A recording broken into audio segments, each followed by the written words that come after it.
she had a cuboid problem, she's going to lean over, you're going to grab the calcaneus, you're going to move the cuboid. If it's a fifth metatarsal head, proximal, you'll stabilize like this in motion. All right? If it's one of these, you can move out to the front, and the distal metatarsal head motion is like this. Right? Inversion sprain, have the patient hold your knee. And it's like this when you're motioning it, right? If it's the calcaneus, right? The navicular, any of the cuneiforms, just like that. Okay. You all remember how to do that, but I want you to be in this position when you're doing it. If you're not in the position that one of the positions that I'm showing you, then I'm going to just mark it on. Right. So right now, you guys should have a pretty good understanding of all these bones and where they are, right? So after I give you a listing, you've motioned it. You explained to us the motion restriction. If it's superior, it's not going to go inferior. If it's inferior, it's not going to go superior. If it's medial, it's not going to go lateral. If it's lateral, it's not going to go medial. Right? It's kind of simple, right? Yes? Then what you'll do is you'll do your setup. You'll make your adjustment. Then you'll come over and you'll show us on Charlie the bone, the misalignment, whatever it was, and then you'll show us your contact point. Okay? Everybody got that? Yep.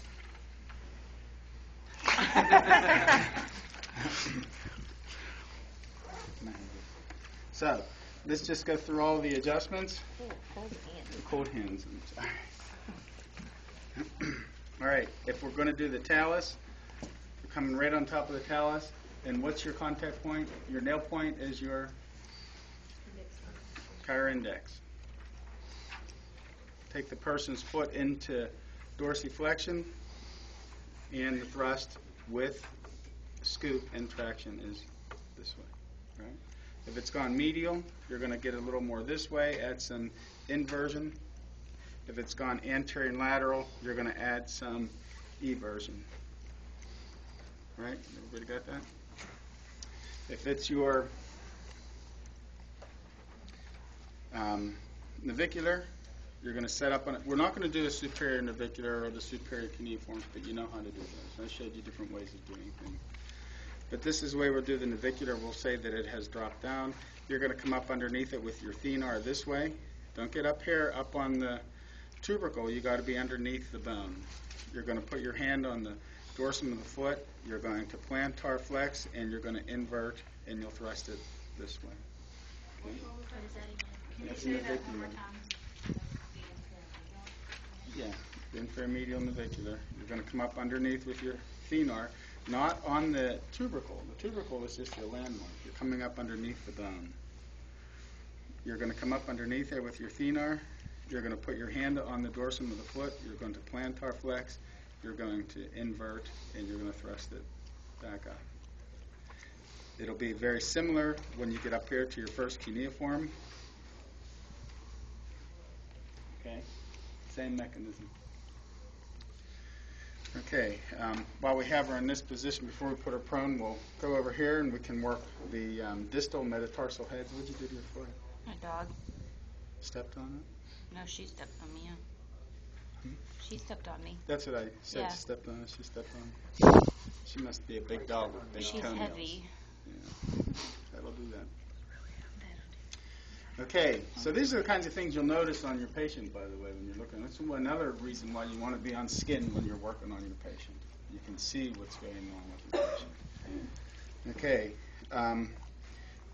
you can do the first distal metatarsal head. The great toe, you can traction it this way and thrust it up this way. Or you can, again, put your thenar underneath here, take this traction out, shove it this way. No, I do not. If you're going to do one of these, you're definitely going to do it this way, traction and thrust. Traction, thrust. Okay? All the way over to the pinky. And you can use either hand, it's fine, I don't care. It's free. Okay, if you have a problem with the cuboid, you're going to put your fingers wrap around the calcaneus, and you're going to come right up underneath the cuboid with your thenar. You're going to use your other hand on the dorsum of the foot. You're going to plantar flex, and you're going to evert, and you're going to thrust it in an I to S lateral to medial fashion. Okay. Another bone you can adjust from this is if your calcaneus has come anterior, anterior medial, or lateral. It's not going to go straight anterior for the most part, anterior medial or lateral, at least that's how I'll be testing you. Your contact here with your thenar, horseshoe up around here to stabilize into the talus, and your thrust is going to come in this way. Which bone was that? The calcaneus. Okay, thenar, stabilize, thrust. That's the anterior. Anterior medial, anterior lateral. Okay. Okay, the posterior calcaneus we're going to take prone. We're also going to work on the second, third cuneiforms prone. Okay. Are there any other listings? Oh, and when we're going to adjust the lateral fifth metatarsal head, the proximal one, we're going to do that with her foot up on the table. Can you show those? Yeah, we're going to move over. So everybody got that?